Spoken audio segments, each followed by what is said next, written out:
Batman, c'est un cas très litigieux côté mental. Il a eu des gros problèmes au départ. Il a été une journée entière dans un gymnase sans que personne ne le ramasse. Tout le monde le poussait du pied. Et il avait 4 jours, il était minuscule évidemment, il avait à peine des poils. Mais surtout, il a été très perturbé par la peur qu'il a eue au départ. Il a été pendant je ne sais pas combien de temps avec des crises d'épilepsie. Et il a été élevé peut-être un enfant gâté, et il a énormément de problèmes de ce fait. Tiens, tu récupères? Tiens? Non, tu n'en veux pas. Bon, ben le reste. Non, tu rentres dans ta boîte. Non, tu veux pas. Oh, il n'aime pas manger ceci, alors il n'a pas mangé ça. Il n'aimait pas manger ça, il le laissait, alors on lui donnait autre chose. Vous voyez le genre, quoi. L'enfant gâté qui ne mange que ce qui lui plaît au moment où ça lui plaît. Il a toujours soif, lui. C'est un soifard. Alors au départ, il était à 6 biberons. Il a été nourri au lait pour chiots maternisés. Et puis de 6, il est passé à 5 biberons, puis après à 4 biberons, puis à 3 biberons. Puis après, il a mangé tout seul. Alors ils sont au réfrigérateur, dans ces boîtes-là. Heureusement que tous ne mangent pas de 10 papillons, parce que... il ne mange pas le reste, les grillons, il n'aime pas. Il en mange à la main, il mange un grillon de temps en temps, mais il fait une concession pour ça. Là, ça ira comme ça. Parce qu'il faut que je lui épluche, que je lui enlève les pattes, enfin bref, vous voyez. C'est un gosse mal élevé, quoi. Il est en train de saliver, là. Il a faim. Tu vas la voir, attends, Batman. Tiens, Batman, tu le veux, celui-là? Tu l'auras. Bon, il est content, hein.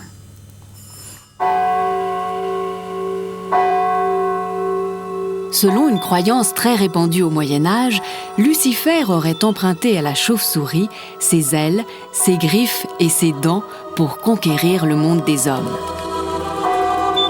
C'est ainsi qu'un petit mammifère volant, ne pesant pas plus de quelques grammes, incapable de la moindre agressivité, devint pour nous l'incarnation des puissances démoniaques.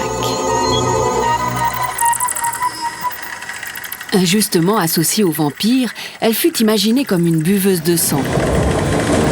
Elle qui n'avait fait de mal qu'à une mouche, un moustique ou à la rigueur un papillon de nuit.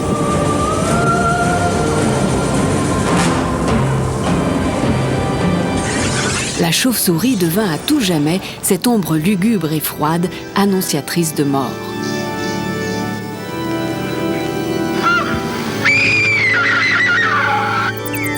Dans le midi de la France, on la surnommait mouche de l'enfer et on la clouait sur la porte des granges pour l'empêcher d'accomplir ses maléfices.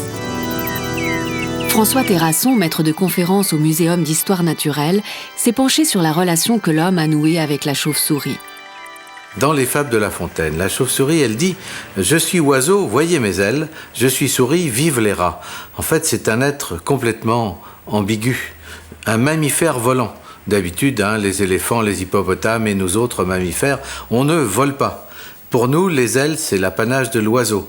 On n'a surtout pas fait avec la chauve-souris la même symbolique qu'avec l'oiseau, qui est une espèce de matérialisation d'esprit.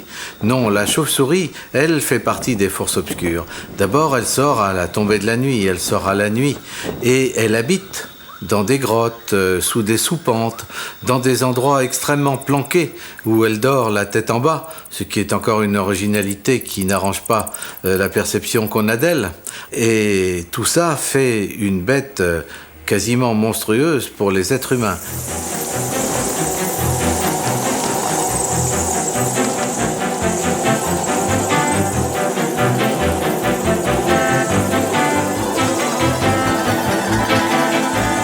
Une bête qui sort des profondeurs, qui a toutes les allures d'une puissance invisible et qui volait comme l'esprit, il fallait que ce soit un mauvais esprit, un esprit négatif. De là à penser que les chauves-souris pouvaient être une bonne représentation du diable, c'est ce qui est arrivé. Mais n'oublions pas qu'il y a d'autres animaux volants, il y a les dragons volants. Et les dragons, dans les bandes dessinées, dans la mythologie, ils ont des ailes de chauve-souris. Dans la région de Grenoble se trouve l'une des délégations locales de l'association SOS Chauve-souris. Oui? Oui? Ah oui, oui. Oui, monsieur Noblet, Oui. ben, figurez-vous que j'ai des chauves-souris chez moi. Ah, d'accord, des chauves-souris. Et, ben, écoutez, vraiment, je suis vraiment ennuyée. J'aimerais bien que vous veniez voir ces espèces de bestioles, là, parce que j'entends grouiller. D'accord. Et ça vous fait des dégâts? Ah ben oui, hein, ça fait des espèces de crottes aux pieds, là. D'accord. Et c'est très ennuyeux. Et puis, elles nous gênent quand même, parce que la nuit, je sais pas, elles divaguent ou elles voltigent, je sais pas. C'est pénible. Puis je parlais à mon grenier, vous voyez. D'accord. Bon, bah écoutez, on va venir, on va s'en occuper, puis on va essayer de trouver des solutions. D'abord, ben, j'aimerais bien, oui, monsieur. À tout à l'heure, Madame Guillot. À tout Merci. à l'heure. Au revoir. En avant pour de nouvelles aventures.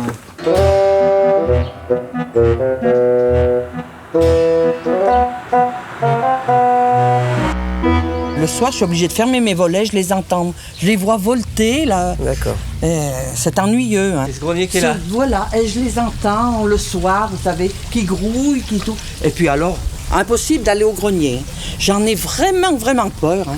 Non, Ma mais femme enfin, a eu très peur parce que un soir, il y en a une qui est entrée dans la chambre. Et puis D'accord. j'avais peur que ça grippe à mes cheveux, vous voyez. Ouais, ça, Mais c'était enfin, une légende. bon, Elle voltait dans Elle tous vole- les sens et on n'osait pas mettre la lumière. Et alors, on a ouvert carrément les volets.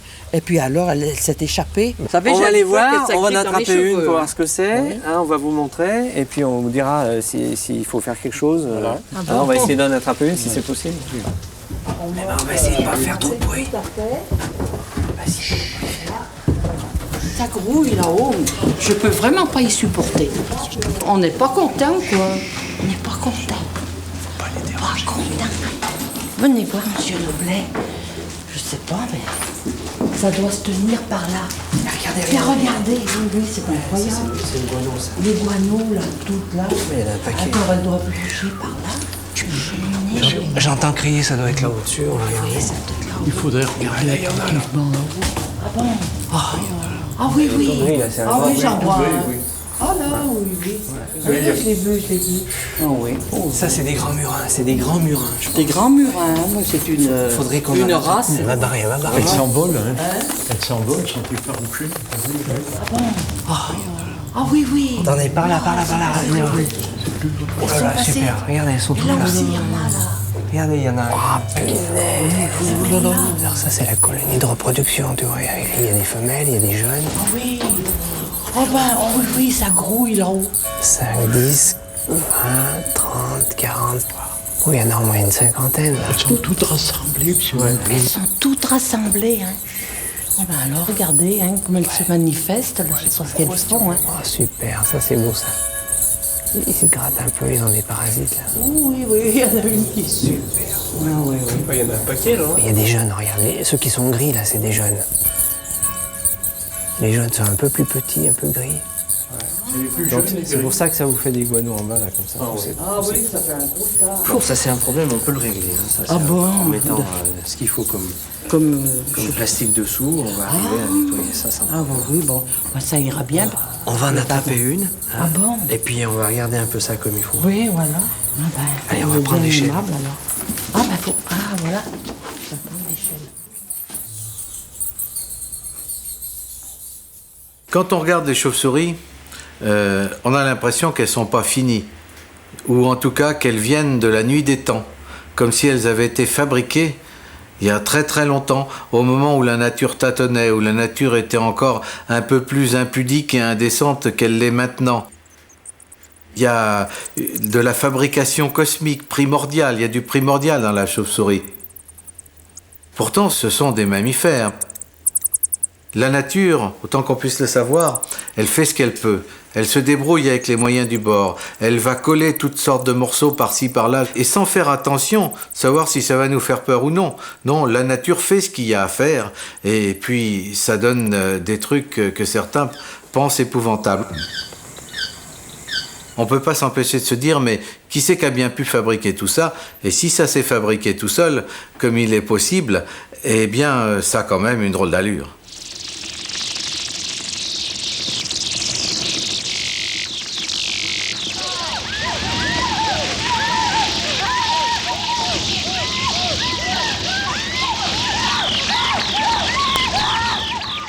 Pourquoi est-ce qu'on raconte tant que les chauves-souris se prennent dans les cheveux des femmes.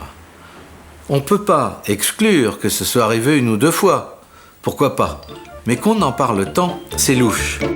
Ah, des chauves-souris! Partez, vilaine bête! Oh, quel enchevêtrement! Oh, la pauvre enfant! Faut tout couper. Vous ne pourrez pas toujours rester caché, désobéissant enfant. Et quand on a bien compris comment la chauve-souris est un esprit du mal, et qu'on a bien vu comment, à beaucoup de périodes et dans beaucoup de régions, les femmes ne sont pas très loin des esprits du mal. Et évidemment, le côté animal de la femme s'est manifesté par les cheveux, parce que chez nous, les poils, c'est la sauvagerie. Alors, c'est pas bizarre sur le plan de la mythologie qu'un animal qui porte les forces négatives aille s'accrocher justement dans le support des forces négatives que les femmes portent sur la tête. C'est normal, ça ne pouvait pas se passer autrement. Arrête, Dolly.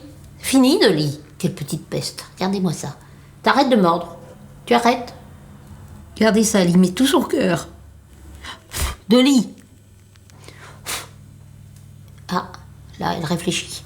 Parce que ça, elle aime pas qu'on souffle. Elle mord pas fort, hein. Elle mord pas fort, mais elle me mord. Elle mordit comme un petit chien, vous voyez. Quel poison. Elle est méchante, hein. Oh, chippie. Vous en avez qui sont de très bonne composition, j'allais dire à la limite, Flock est de très bonne composition. Je ne sais pas s'il est très intelligent d'ailleurs. Par contre, j'ai Dolly qui, elle, est très intelligente, mais c'est une petite chameau, hein, c'est une petite garce, hein, comme chauve-souris. Elle est toujours en train de mordre les pieds des autres, de les embêter, enfin, vous voyez quoi. Elle est très désagréable. Allez, Dolly, hein, dans ta maison.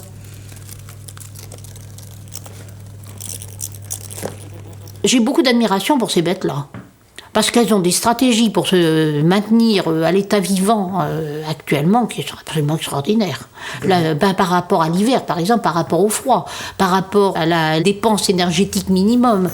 Vous voyez les gens qui sont dedans? Il y a Ève, il y a Elsa et Dolly.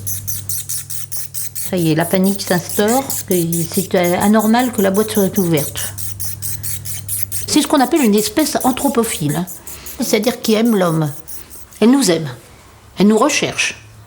Comme les hirondelles, au même titre. C'est-à-dire que dès que vous avez une maison qui se construit à côté de l'eau, vous êtes sûr qu'il y a des chauves-souris dedans, ou presque.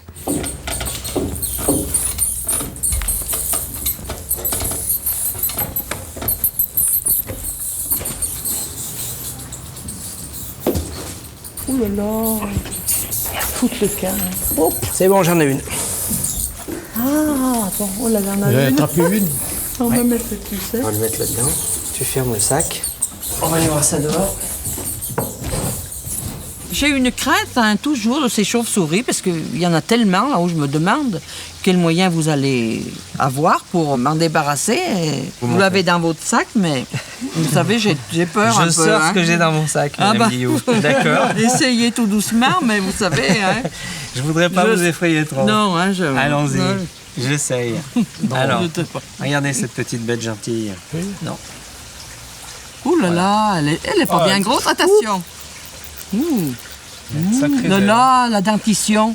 Regardez un peu, c'est fin, hein? Ouais. On dirait des aiguilles. C'est une dentition d'insectivore. C'est-à-dire que c'est un animal qui n'a rien à voir avec un rongeur, en fait. Ah oui, mais moi, ce qui m'inquiète, c'est que j'ai peur quand même, voyant le nombre qu'il y a, qu'elles se reproduisent, qu'elles se multiplient.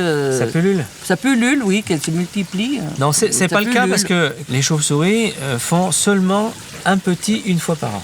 Un seul petit. Donc c'est même pas le taux de remplacement. Par contre, elles vivent très vieilles. Voilà. C'est des bêtes qui peuvent arriver à vivre 25 ans sans problème. Ah. Donc là, si vous voulez, ça c'est une espèce qui est très rare, hein, le grand murin. Très très rare.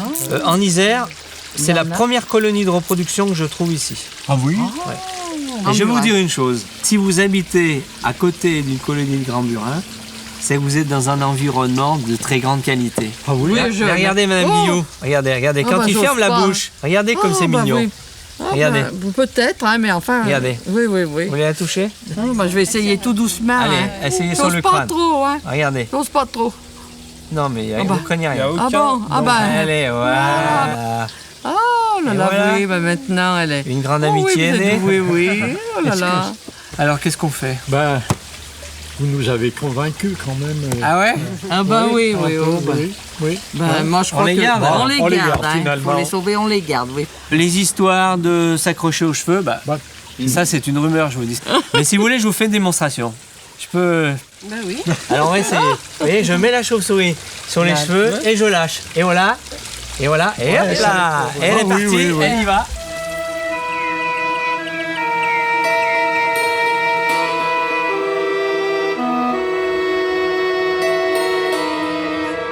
Tous les soirs d'été, à l'heure de la fermeture, le parc de la Tête d'Or de Lyon reçoit la visite d'un étrange promeneur.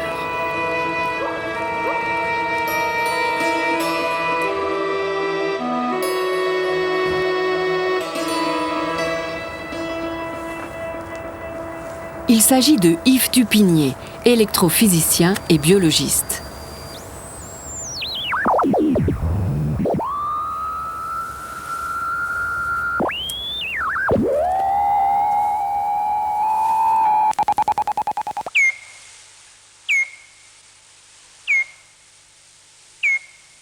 C'est la curiosité qui m'a amené à m'intéresser aux chauves-souris.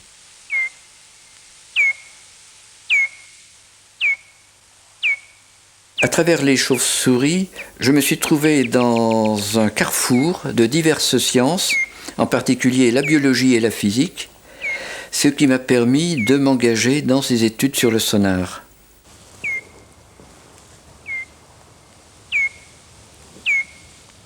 Ces petits mammifères volants se déplacent quand même avec grande agilité et l'observation directe est impossible. C'est l'intérêt de cette méthode d'observation acoustique, en ce sens que ce soir on n'a pas vu de chauve-souris, mais on en a entendu. Ainsi, dans un milieu, disons, urbain, ces dernières soirées, j'ai pu reconnaître 4 espèces différentes. Disons, sur les 16-18 qu'on trouve dans la région lyonnaise, c'est quand même une bonne proportion.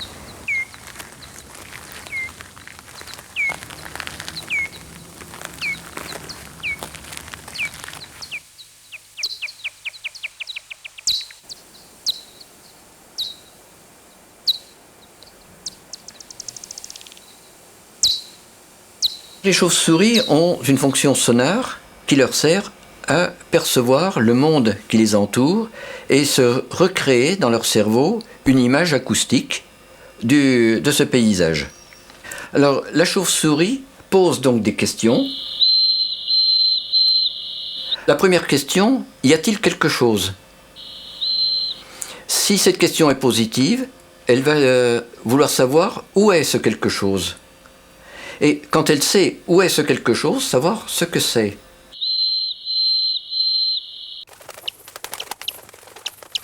Et ainsi, certaines chauves-souris sont capables de distinguer un papillon